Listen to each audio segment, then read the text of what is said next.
कल युग में कथा रूपी जो भक्ति है अर्थात श्रवण भक्ति कलयुग में सबसे उत्तम और श्रेष्ठ है, क्योंकि कलयुग में जो जितना ज्यादा सुन लेगा उतना ही इस कलयुग के थपेड़ों से बचे रहेगा, और कलयुग में जो जितना ज्यादा बकर बकर करेगा वो उतना ज्यादा फंसेगा। इसलिए महात्मा बुद्ध कहते हैं कि जितना हो सके उतना कम बोलने की आदत कलयुग में जिसकी है वो आदमी बचा रहेगा इन बीमारियों से, झगड़े झंटारों से।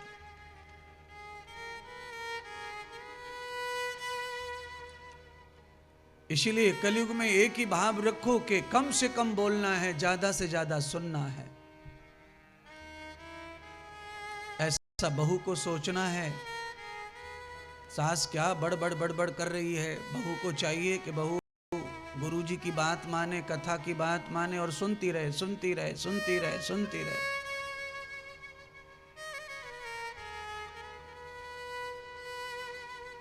आप कभी कभी मोबाइल चालू करके सो जाते हैं, आपको ध्यान ही नहीं रहता कब नींद आ गई और मोबाइल चालू रहता है। तो जब उसे सुनने वाला कोई नहीं रहता तो वो भी थक के बंद हो जाता है। आप और कोई रेडियो वगैरह टीवी वगैरह कुछ चालू करके सो जाइए, आपको नींद आ जाएगी। अपने आप टीवी भी बंद हो जाता है, लाइट वाइट चली जाती है, सब बंद पड़ जाता है।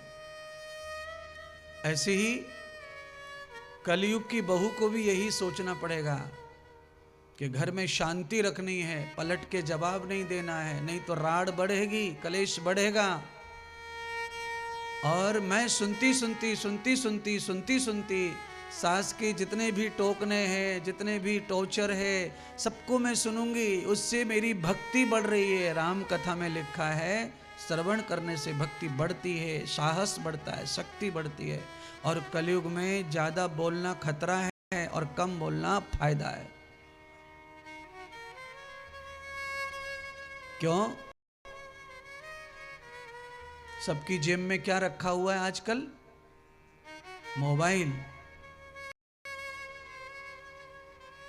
आप क्या बात कर रहे हैं, आप क्या बतरा रहे हैं आपस में, मित्र मित्र, उसको भी लोग रिकॉर्ड करते रहते हैं। आपको लगता है कि इनसे तो हमारा प्यार है, ये काहे को धोखा देंगे, ये काहे को रिकॉर्डिंग करेंगे और काहे को कभी ब्लैकमेल करेंगे, परेशान करेंगे आपको। वो करे ना करे पर हाँ ये है कि वो आपकी बात रिकॉर्ड जरूर कर रहा है। क्योंकि कलयुग तो ऐसा युग ही है चालाकी का, छल का, कपट का। इसलिए इस युग से सबको डर लगता है, ऋषि मुनि देवताओं को। कलयुग में कोई कपट मुनि होगा, छल मुनि होगा, वो कलयुग में चलेगा, और जो सच्चा और सरल होगा उसको तकलीफ होंगी। साधु के रूप में ये बात है, आपके रूप में नहीं है। ये तो भागवत में प्रमाण है उस बात का।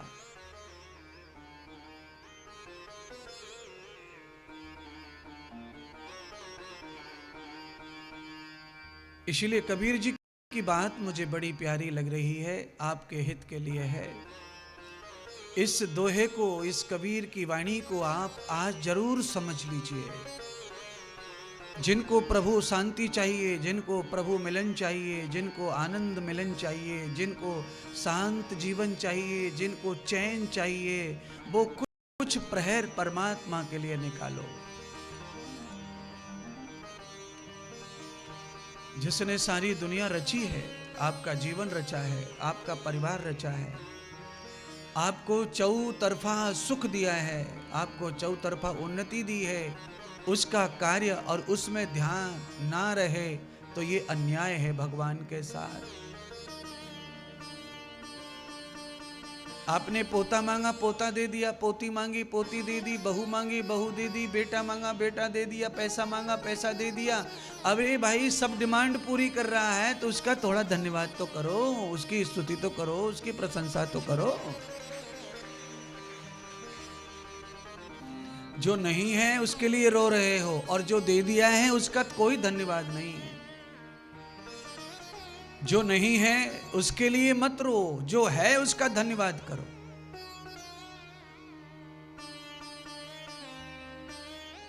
जो नहीं दिख रहा है वह रिक्त स्थान जो है वो भी भर जाएगा, पर पहले प्रभु का जो है, जो दिया है उसका तो धन्यवाद करो। पहले उसके लिए तो वाह वाह करो परमात्मा की।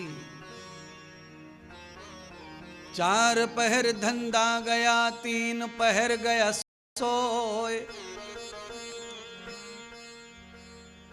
1 पहर हरि भजत ना, तो कैसे मुक्ति हो।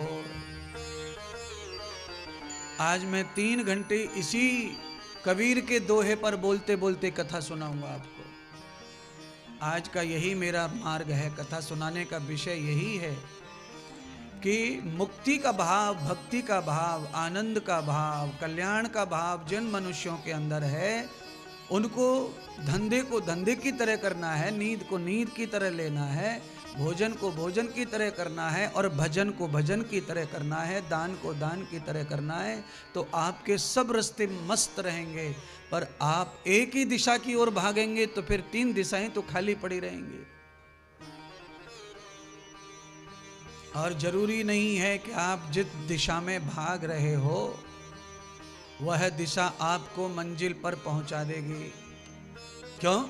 अगर आप दक्षिण की ओर जा रहे हो और आपकी मंजिल दक्षिण में है नहीं, आपकी मंजिल है पश्चिम में और आप जा रहे हो दक्षिण में, तो व्यर्थ ही है यात्रा।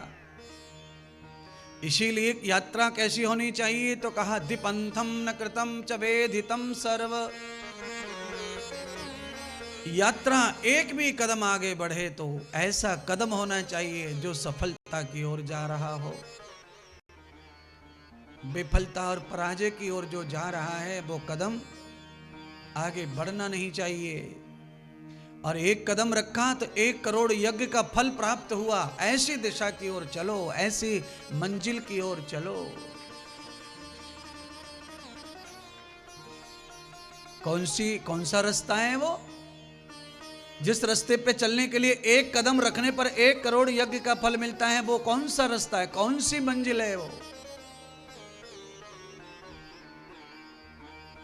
कि संत मिलन को चालिए, संत मिलन को चालिए, और तज माया अभिमान। जो जो पग आगे बढ़े कोटिन यज्ञ समान। अपने गुरुदेव संत से मिलने के लिए घर से 1 कदम निकालते हैं तो 1 करोड़ यज्ञ का फल मिलता है। एक रास्ता है, गुरु के तरफ जाओ, संतों की तरफ जाओ। और आपकी कैसी मति है?